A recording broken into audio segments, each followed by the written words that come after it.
Hey and welcome guys to my last episode of my series that I'm currently running. Today it's gonna be all about casters, and like I said, it's the last episode, so I've already covered the Ffsiv range, the melee, the tanks and the healers. Now, if you like this video, like it. If you dislike it, dislike. Put in the comments why, and subscribe if you like the videos in general that I upload. But to finish this off very quickly, I'm just gonna cover all of the casters, and then after the video I'll tell you a few things about what's gonna happen in the future, but for now let's enjoy this video. Alright, to start us off we have the Black Mage. The Black Mage is one of the three casters. Again, it's only three casters. There's also Blue Mage, but Blue Mage is a bit more special. Blue Mage needs their own video. So again, to start off with Black Mage. As a Black Mage, you're mainly gonna be doing a lot of casting.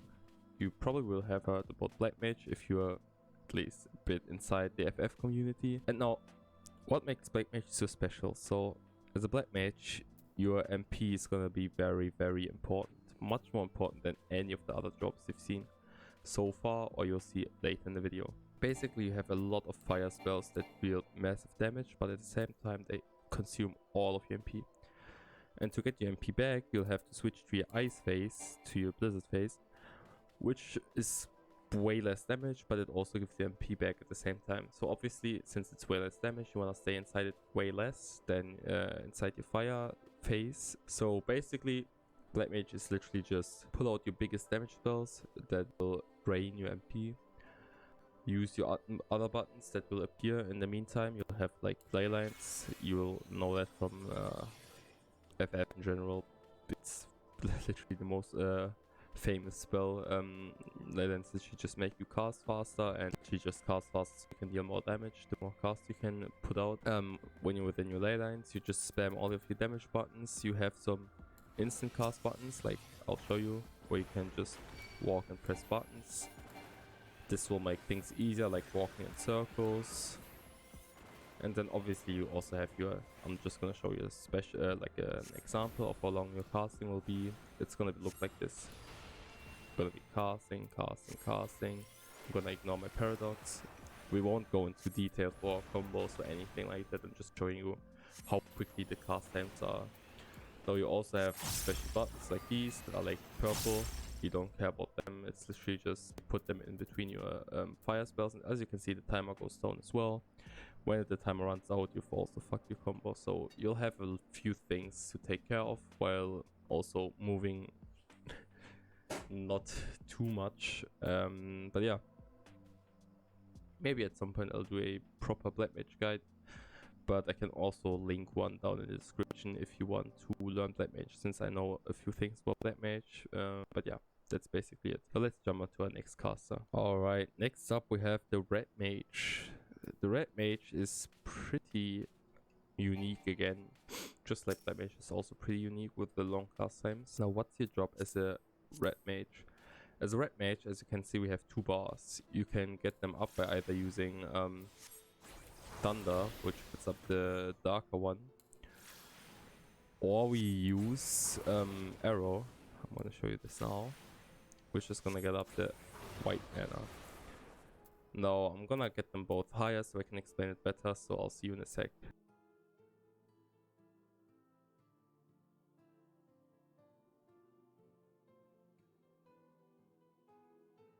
Alright, now we're back at 50 of each. Why 50? Because our melee combo should consume 50 of each. Now our melee combo is around here. I'm counting right now. It says it should be okay. Yeah. Literally it's our melee combo, and then you unlock special fire. Fuck, I fucked up. But yeah, that's basically it. You can continue your combo, then make it special fire, special arrow. You can just get it up by pressing one button, and then you can again do your melee combo.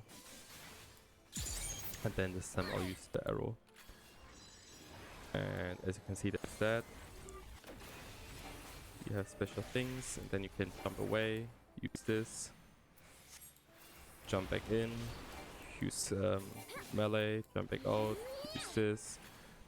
That's literally your main combos as a Red Mage. Now, that covers the DPS section, but what makes Red Mage so special is that you have a raise. And every time you use any kind of spells you have, let's say we use Silver Fire, we get the dual cast, which makes our next spell instant. Now, if we use Raise, obviously nobody's dead here because I'm playing alone. So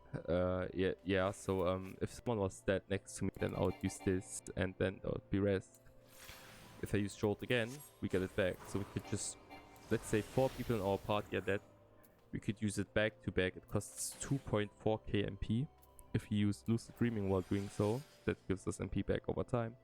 We can res literally 6 people in a row or something like that, no problem. We can, it's literally a healer LB, obviously not as good, you know, but it's like full life, they still get the wounds, but you get it, what I mean. It's literally so OP, the healing, at the resing. You also have a heal spell, which isn't too strong, but you get that to support the healers. You get pretty good mitigation as well, and that's basically it. Alright, coming up next is the Summoner. The Summoner is the easiest job out of all 3 casters. As a Summoner, again, you will get a res to begin with that. You can obviously use Swift Cast for the res, or you just cast it out. It won't be as strong as the Red Mage one, since you won't have dual cast every 2 seconds. But yeah, since Summoner is so easy, I'll show you the Summoner rotation once. By the way, I have a pet that is following me around. That one is gonna fight alongside you in the battle. So again, just a quick Summoner rotation. So you have your normal rune 3, it's a normal damage button, but we're gonna skip that for now. You're gonna summon Bahamut and then fight with Bahamut until like the 9 seconds now run out. After that, you will unlock 3 new things to fight with: Titan, Garuda, and Ifrit. Now let's start with Titan. It's literally just use these 2 buttons over and over again. You can use Searing Light as your buff. Now next one is Garuda.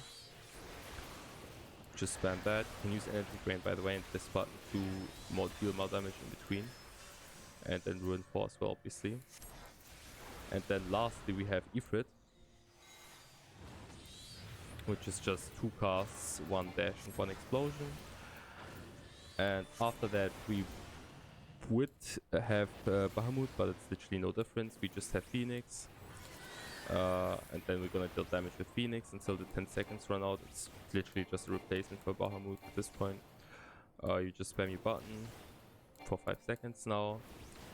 And then the whole thing starts all over again. Titan, Garuda, Ifrit, and after that, same thing.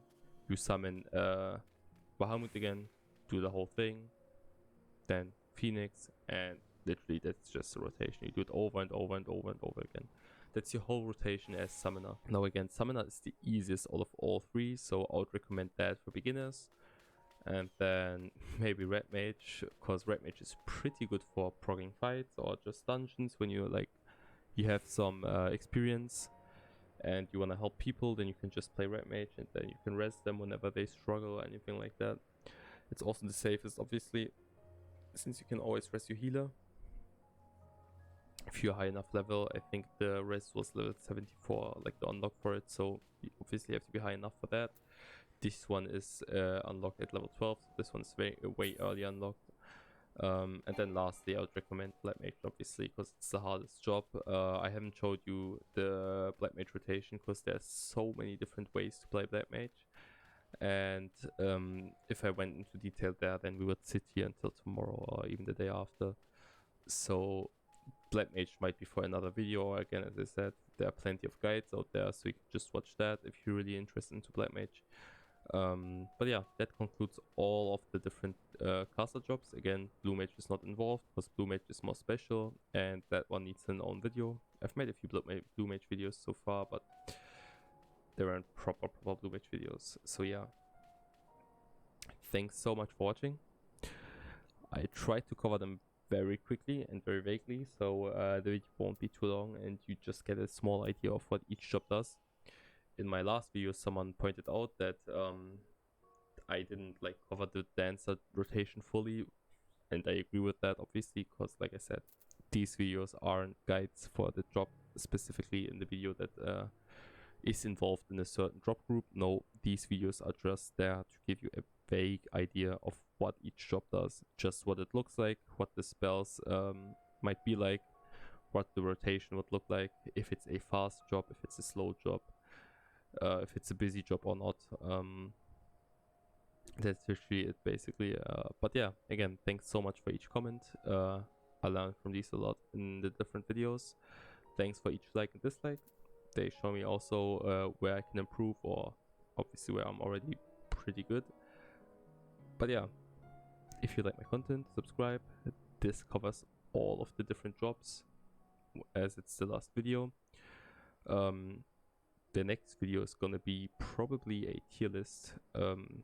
We're gonna see about what topic I'm gonna talk about. I mentioned it in the first video of this series, so if you watch that one, then you will know what the next video will be all about. But yeah, thanks so much for watching. This series was quite interesting to make. It was a lot of fun for me personally. I hope I see you in the next video though, and play Mage all of these. Enjoy your explosions, and goodbye.